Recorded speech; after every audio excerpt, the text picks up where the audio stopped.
Are you excited for the new Guardians of the Galaxy movie but can't remember all the details from the previous films? Don't worry, we've got you covered. In just a few short minutes, our recap video will refresh your memory on everything you need to know to avoid getting lost in the movie. We'll be listing all the events in chronological order from start to finish. So stay relaxed because this won't be long and you will be all up to date by the end of this video. Peter Quill is first introduced to us at the beginning of the first film. We learn that Peter Quill lost his mother. He couldn't bear to see her suffer, so as soon as he leaves the room, Yondu grabs him up to give him to his father.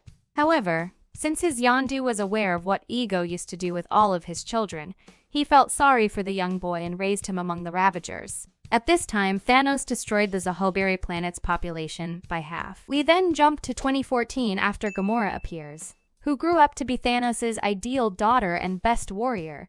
As most of the Guardians team's life-altering events occurred in the same year, this was a huge year for them. Then, as Thanos said before, Ronan the Accuser discovered about Orb Morag, but before making it to the planet, Peter Quill stole the orb. As a result, Thanos sent his favorite daughter to retrieve the orb, Gamora. But she was engaged in combat with Quill, Rocket, and Xanderer when she did so. They were all held captive in the cone where they encountered Drax the Destroyer. After their escape, the five of them worked together to defeat Ronan the Accuser. Nebula escaped, and one of them gave the Nova Corps the Power Stone. They later became a family, and we saw them again on the Sovereign Planet 6 months later. On this adventure, they encountered Peter's father's Ego. They traveled to his planet, where Mantis and her sister joined their team. Nebula united, and Yondu appeared to assist them. When Peter's celestial father was defeated at this time by the entire Guardian squad, Yondu sacrificed himself, and a great Ravager funeral was held in his honor. Fast forward 3.5 years to the MCU's Infinity War. The Guardians responded to a distress call in space and came across Thor. After separating up with Thor Rocket, Groot, Quill, Gamora, Drax, and Mantis went to nowhere to get the Reality Stone. At that point, Thanos kidnapped Gamora and tortured Nebula in front of her. Gamora revealed the location of the Soul Stone to her father to stop him, and the two went to Warmire where Thanos sacrificed Gamora for the stone. Nebula, in the meantime, managed to flee, and she informed the other Guardians of Titan's location, assuming that Thanos would travel there. As a result, Quill tracks Mantis and shows up at Titan, and together with 3 Avengers, they battled Thanos. When Quill learned of Gamora's death, he lost his mind and freaked out, ruining everything and costing the team valuable time with Stone in the course of things. Let's take a break from space now and see what's happening on Earth. The Stormbreaker brings Rocket, Thor, and Groot to Earth. Then, when they finally arrive in Wakanda, Thor meets Thanos and tries to kill him with the Stormbreaker, but isn't able to stop him. Thanos then ends up snapping, killing half of the population.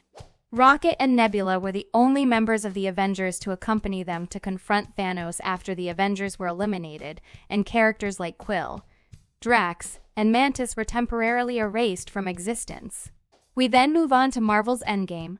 Thor receives a slap from Rocket, and the Reality Stone is stolen. Nebula went to Morag in the year 2014 and was successful in retrieving the orb. Then the entire fleet of Thanos jumped to the year 2023, where the Hulk had already snapped his fingers.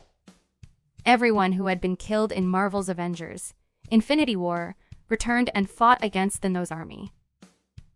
The younger Gamora variant from the year 2014 joined the Avengers after older Nebula killed her own younger self. They then successfully defeated Thanos. Along with the Ravagers, young Gamora of the planet joined the Guardians in the recent Thor film.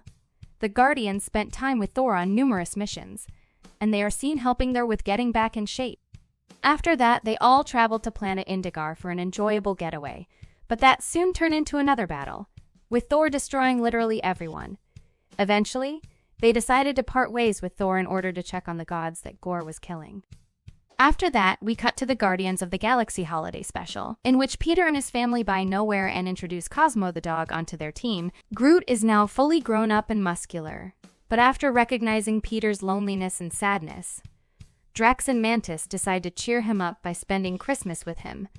As a gift, they kidnap his favorite hero, Kevin Bacon, and make him sing. Nebula managed to steal Bucky's arm and give it to Rocket as a Christmas present. But Mantis gave Peter the greatest surprise by revealing that she is actually his half-sister. The High Evolutionary Volume 3 is about to make us very sad as at least one of the Guardians is about to die. Click here if you want to see if Rocket will die in Volume 3. Moving on, Peter and the others will travel to several different planets. They'd reunite with the Gamora variant and fight against Adam Warlock. Now that you're up to date on the majority of the key plot points and characters throughout the movies, you can finally fully enjoy the upcoming movie.